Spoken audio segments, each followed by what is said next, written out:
கோவைக்கு வருகை தந்துள்ள பாரத நாட்டின் நிரந்தர பிரதமர் மோடி அவர்களை வருக வருக என வரவேற்று மகிழும் ஆவடி BNS சதீஷ் மாவட்ட தலைவர், திருவள்ளூர் மேற்கு மாவட்ட பாஜக வர்த்தக பிரிவு.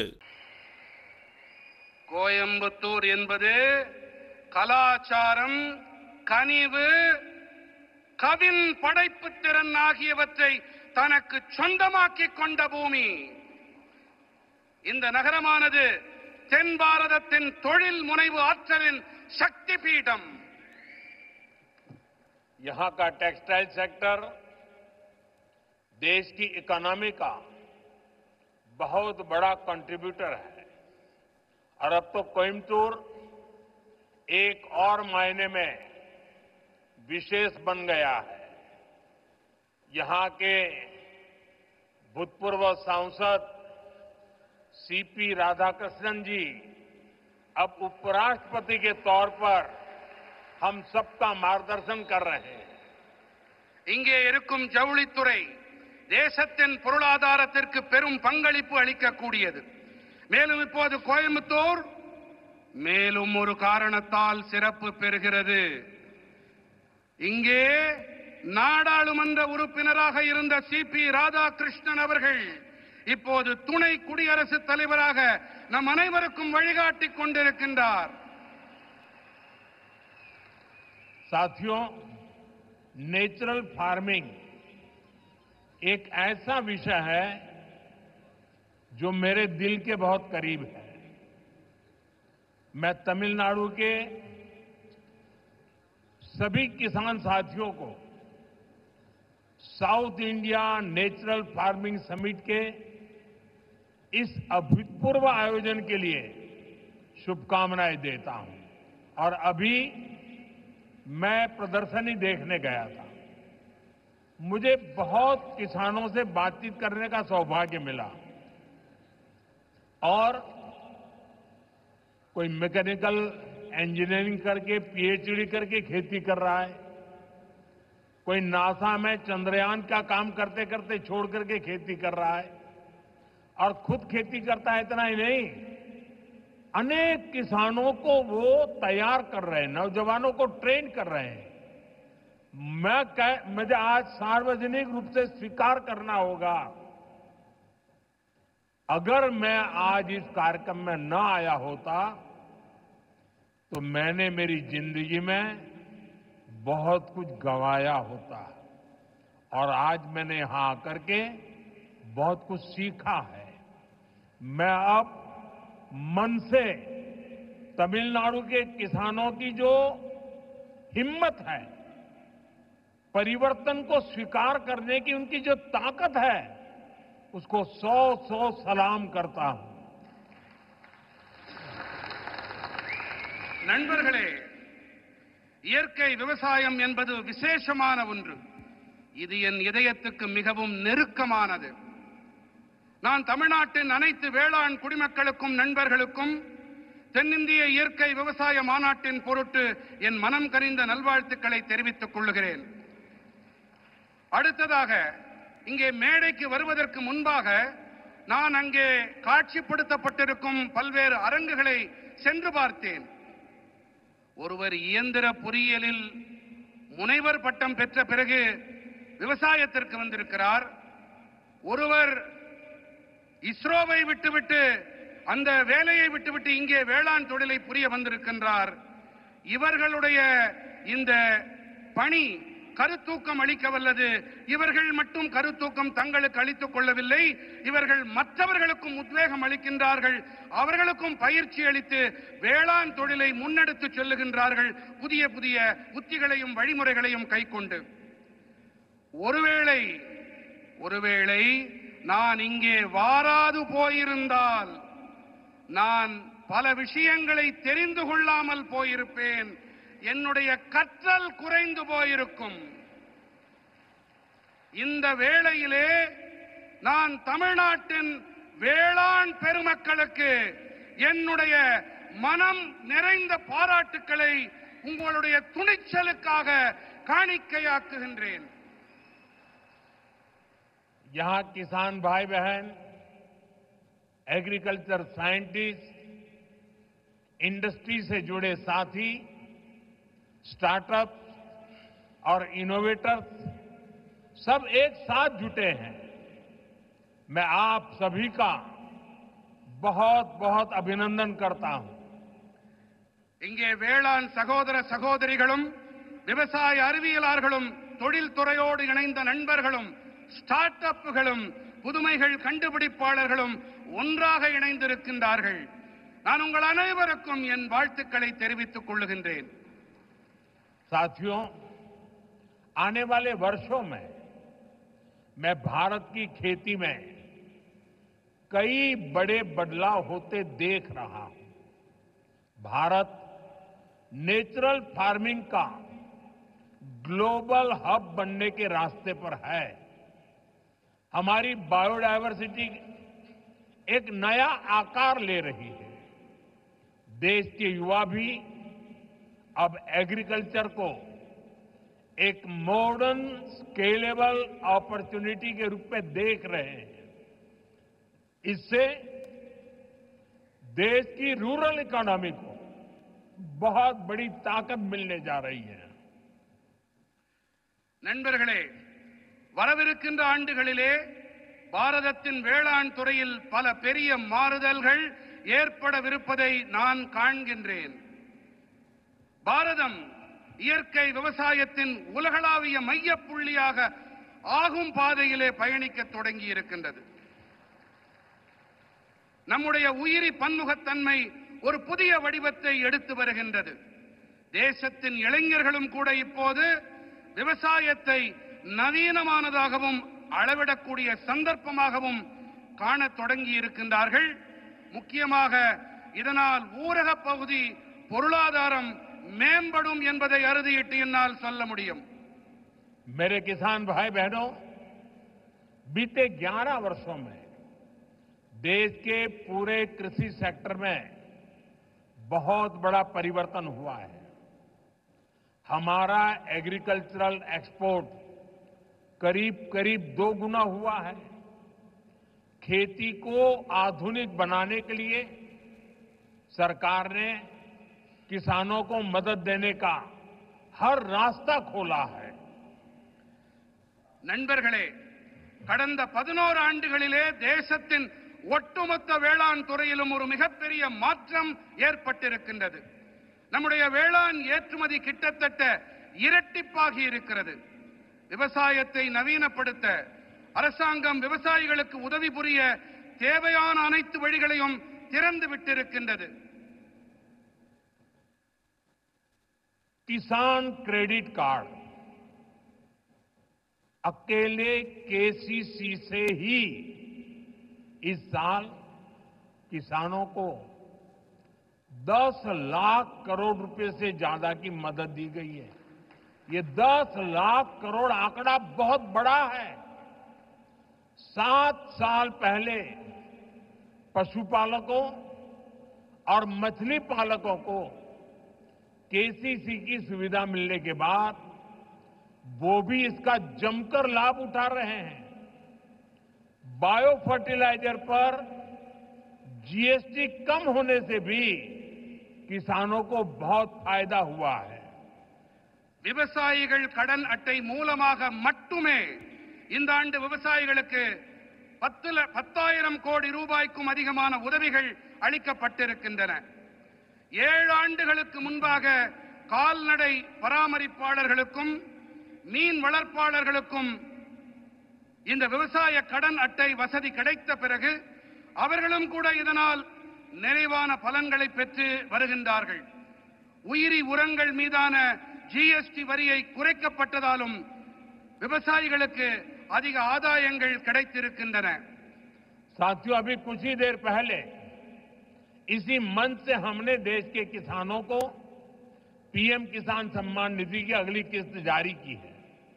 देश के कोने कोने में किसानों को 18,000 करोड़ रुपए ट्रांसफर हुए हैं.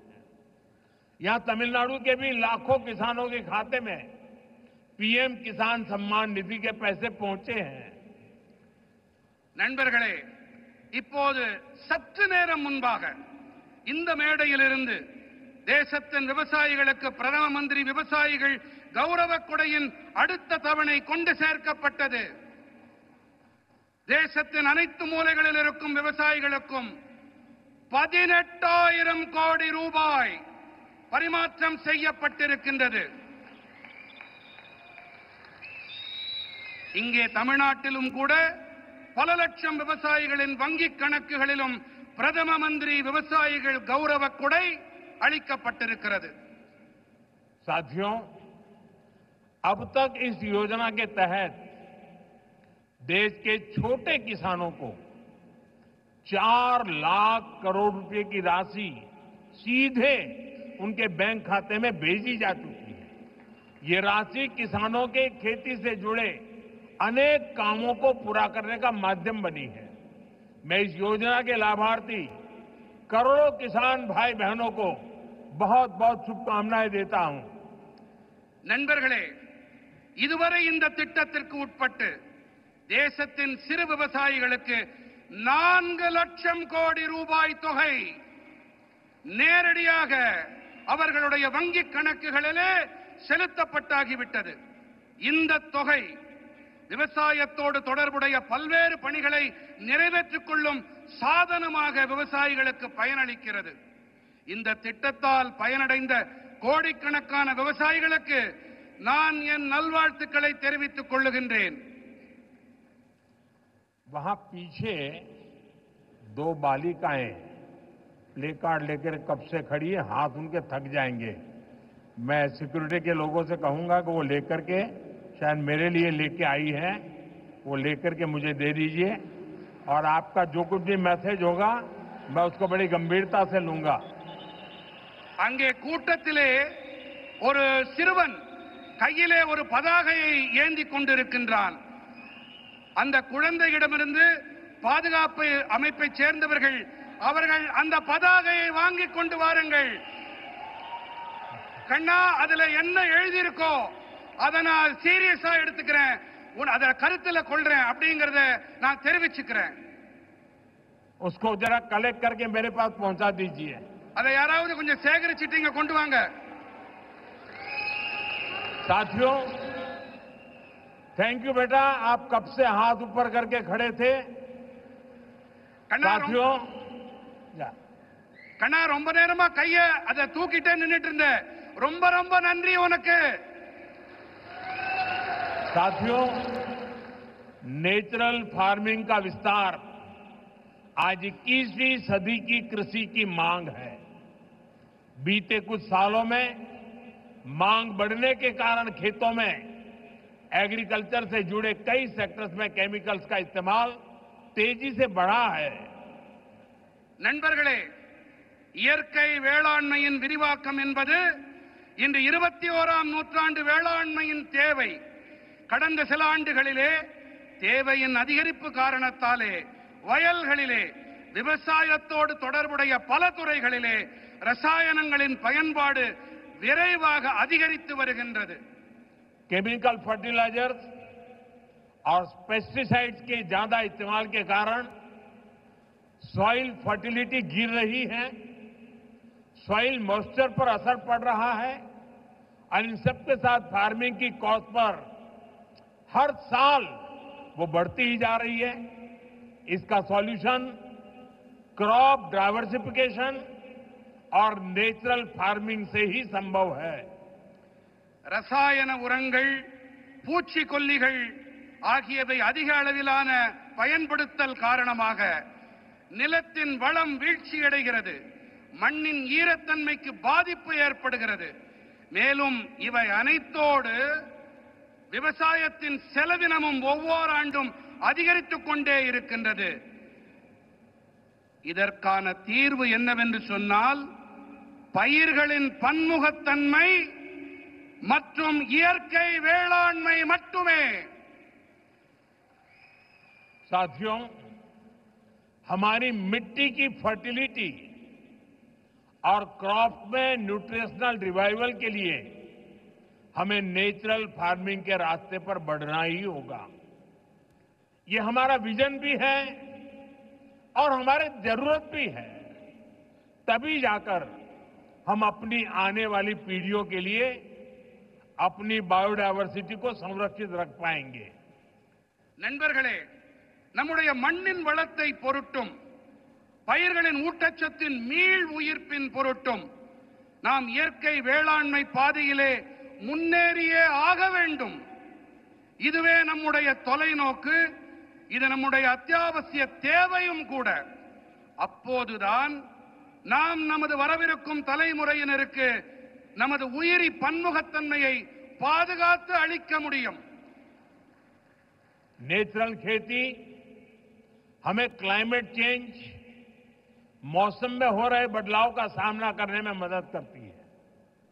यह हमारी मिट्टी की सेहत को स्वस्थ रख सकती है और इससे लोगों को नुकसान करने वाले केमिकल से भी बचाया जा सकता है।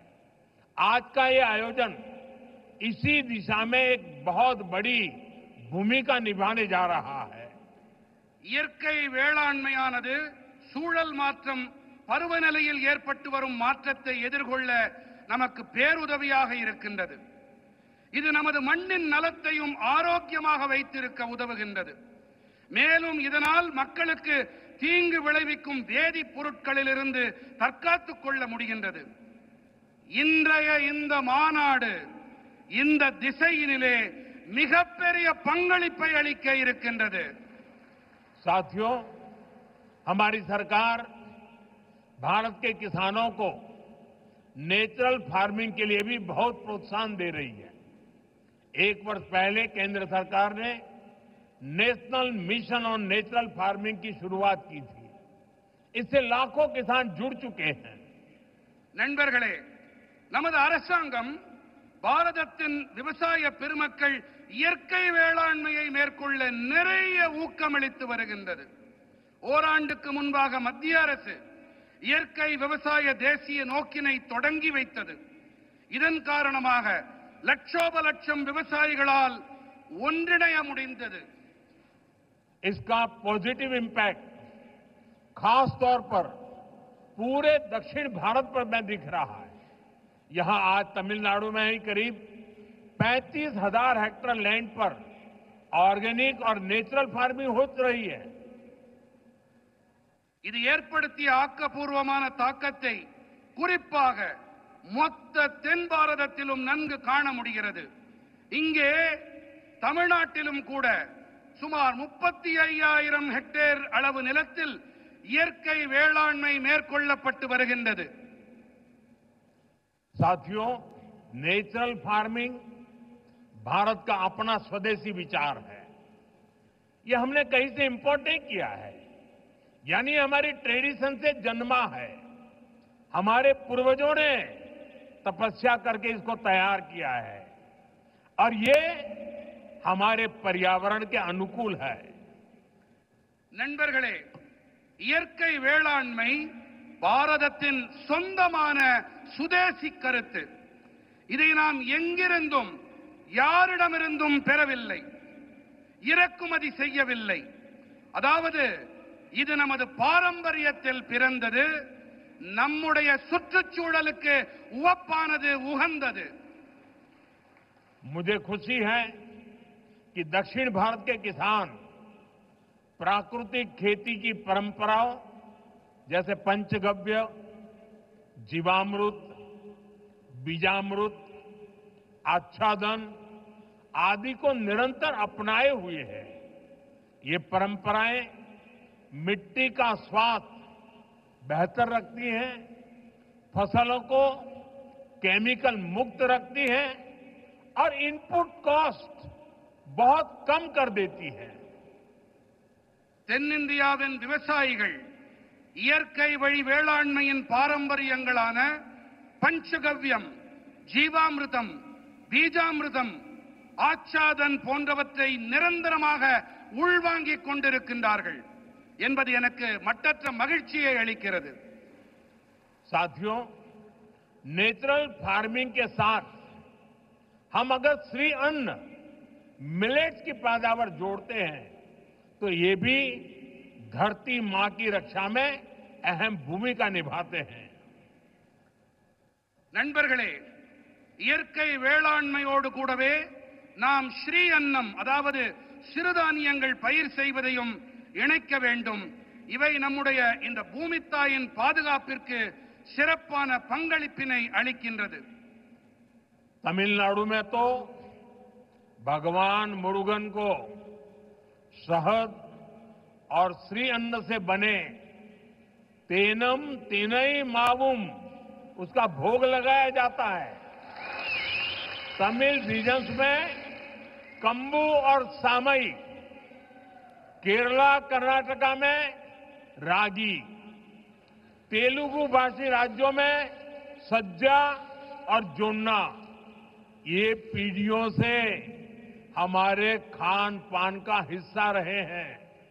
நம்முடைய தமிழ்நாட்டிலே முருகப்பெருமானுக்கு தேனும் தினைமாவையும் நிவேதன பொருட்களாக நாம் படைக்கின்றோம். தமிழ்நாட்டிலே கம்பும் சாமையும், கேரளத்திலே ராகி, தெலுங்கு பேசும் பகுதிகளிலே சஜ்ஜா மற்றும் ஜொன்னா ஆகியவை பல தலைமுறைகளாக நம்முடைய உணவு பழக்கத்தோடு ஒன்று கலந்தவை. हमारी सरकार का प्रयास है कि हमारा ये सुपर फूड दुनिया भर के बाजारों तक पहुंचे और वैश्विक बाजार में इनकी पहुंच बढ़ाने में natural farming, chemical free farming को भी इसकी भी बहुत बड़ी भूमिका है.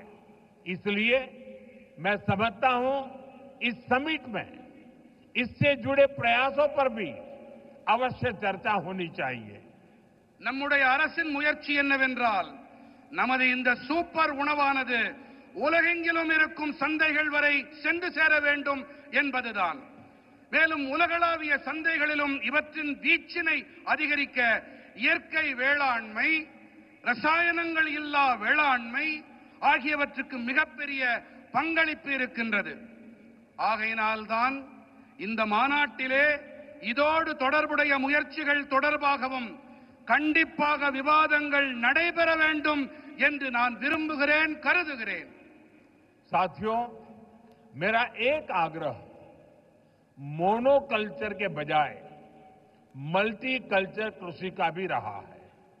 हमें इसकी प्रेरणा दक्षिण भारत के कई क्षेत्रों से मिलती है. நண்பர்களே, ஒற்றை பயிருக்கு பதிலாக பல்வகை பயிர் வேளாண்மை இருக்க வேண்டும் என்பதே என்னுடைய ஆழமான விருப்பம். இதற்கான கருத்தூக்கம், உத்வேகம் தென் பாரதத்தின் பல பகுதிகளில் இருந்து நமக்கு கிடைக்கின்றது. अगर हम केरला या कर्नाटका के हिली एरियाज में जाए तो हम मल्टी स्टोरी एग्रीकल्चर के उदाहरण दिखते हैं. एक ही खेती में नारियल, सुपारी और फ्रूट प्लांट्स होते हैं. इनके नीचे मसालों और काली मिर्च की खेती होती है. यानी छोटे से हिस्से में ही इतनी सारी चीजों को पूरी व्यवस्था बनाकर उगाया जा सकता है. यही नेचुरल फार्मिंग का भी मूल दर्शन है. நாம் கேரளம் அல்லது கர்நாடகத்தின் மலைப்பாங்கான பகுதிகளுக்கு சென்றோமேயானால் அங்கே பல்லடுக்கு வேளாண்மையை நம்மால் காண முடியும். ஒரே வயலிலே தென்னை, பாக்கு, பழமரங்கள் ஆகியவை இருக்கும்.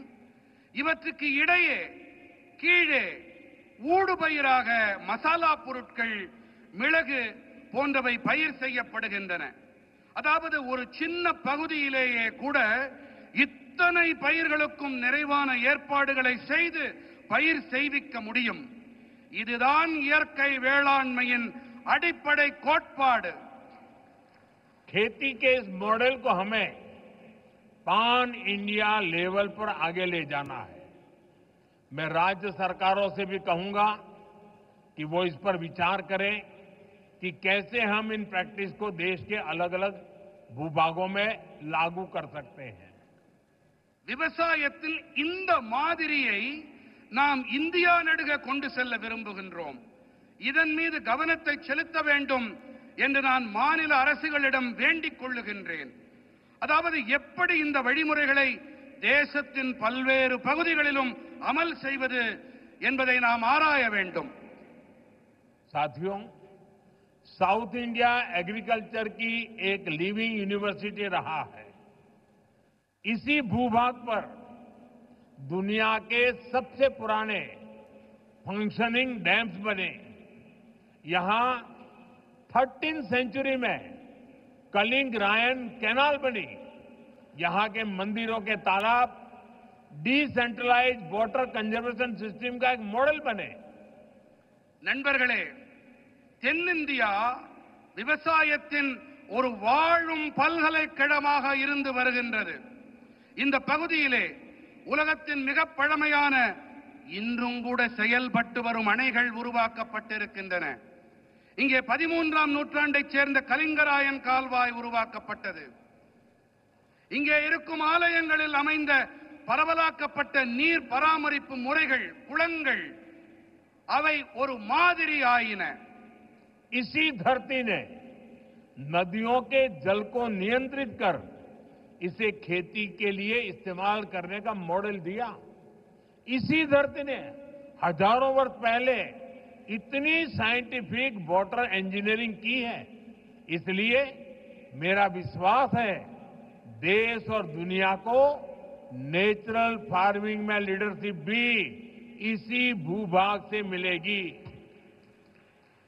இந்த மண்ணின் ஓடு நதிகளின் நீரை நெறிப்படுத்தி இதை விவசாயத்திற்காக பயன்படுத்தியது இது ஒரு மாதிரியாக உருவானது. இந்த மண்ணில் ஆயிரக்கணக்கான ஆண்டுகளாக அறிவியல் பூர்வமான நீர் பொறியியல் மேற்கொள்ளப்பட்டு வருகின்றது. அந்த வகையிலே தேசத்திலும் சரி உலகிலும் சரி இயற்கை வேளாண்மைக்காக தலைமை ஏற்பு என்றால் அதுவும் கூட இந்த நிலப்பகுதியிலிருந்துதான் கிடைக்கும் என்பது என்னுடைய அசையா நம்பிக்கை. साथियों, विकसित भारत के लिए एक फ्यूचरिस्टिक एग्रीकल्चर इकोसिस्टम बनाने के लिए हम सभी को एक साथ मिलकर काम करना होगा. நண்பர்களே, வளர்ச்சியடைந்த பாரதத்திற்காக வருங்கால விவசாய சூழல் அமைப்பினை உருவாக்குவதற்காக நாம் அனைவரும் இணைந்து பணிபுரிய வேண்டும்.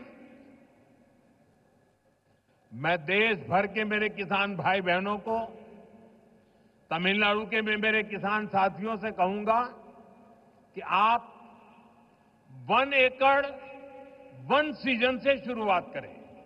यानी आप एक सीजन में 1 एकड़ भूमि पर अपने खेत में 1 एकड़ एक कोने में नेचुरल फार्मिंग करके देखें. वहां से जो नतीजे मिलेंगे उनके आधार पर आप दूसरे साल और ज्यादा करें, तीसरे साल और ज्यादा करें और आप आगे बढ़े.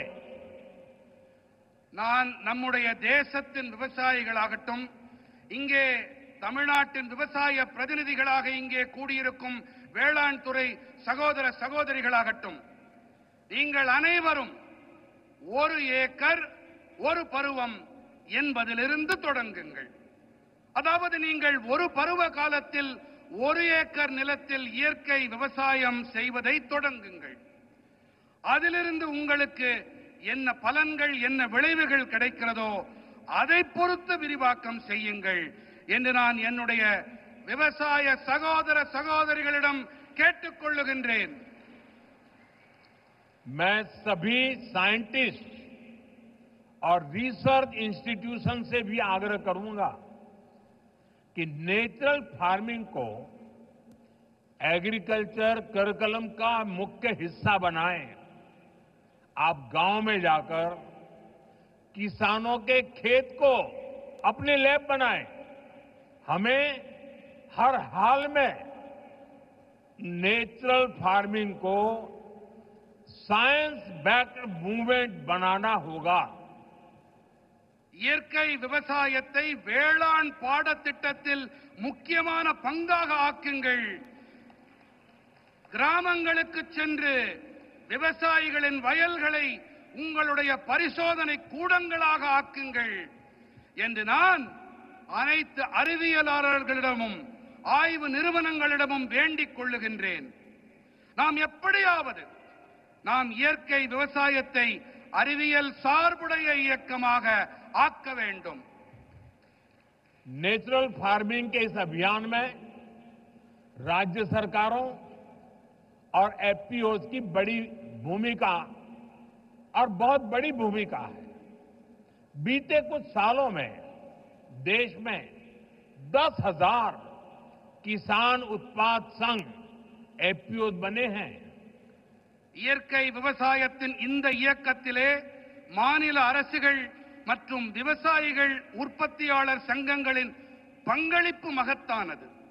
கடந்த சில ஆண்டுகளிலே தேசத்தில் 10,000 விவசாயிகள் உற்பத்தியாளர் அமைப்புகள் உருவாகி இருக்கின்றன. एफपीओज के सहयोग से हम किसानों के छोटे छोटे समूह क्लस्टर्स बनाए, वहीं पर सफाई, पैकिंग, प्रोसेसिंग की सुविधा दें और इनेम जैसे ऑनलाइन बाजार से सीधे जोड़े। इससे प्राकृतिक खेती से जुड़े किसानों को और लाभ होने की संभावना होगी। விவசாயிகள் உற்பத்தியாளர்கள் சங்கங்களின் உதவியோடு நாம் விவசாயிகளின் சின்ன சின்ன குழுக்களை உருவாக்கி இருக்கின்றோம். அவர்களுக்கு சுத்தப்படுத்தல், பேக்கிங், பதப்படுத்தல் வசதிகளை செய்து தர வேண்டும். மின்னணு சந்தை போன்ற இணையவழி சந்தைகளோடு நேரடியாக இணைக்க வேண்டும். இதன் வாயிலாக இயற்கை வேளாண்மையோடு இணைந்த விவசாயிகளுக்கு மேலும் லாபம் கிடைக்கும் சாத்தியக்கூறுகள் உண்டாகும். जब हमारे किसान का पारंपरिक ज्ञान, विज्ञान की ताकत और सरकार का समर्थन तीनों जुड़ जाते हैं तो किसान भी समृद्ध होगा और हमारी धरती मां भी स्वस्थ रहेगी. நமது விவசாயிகளின் பாரம்பரியமான ஞானம், அறிவியலின் பலம், அரசாங்கத்தின் ஆதரவு ஆகிய இந்த மூன்றும் இணையும் போது விவசாயிகளும் வளம் பெறுவார்கள், தன்னிறைவு அடைவார்கள். அதோடு கூடவே நம்முடைய பூமி தாயும் ஆரோக்கியமாக இருக்கின்றாள்.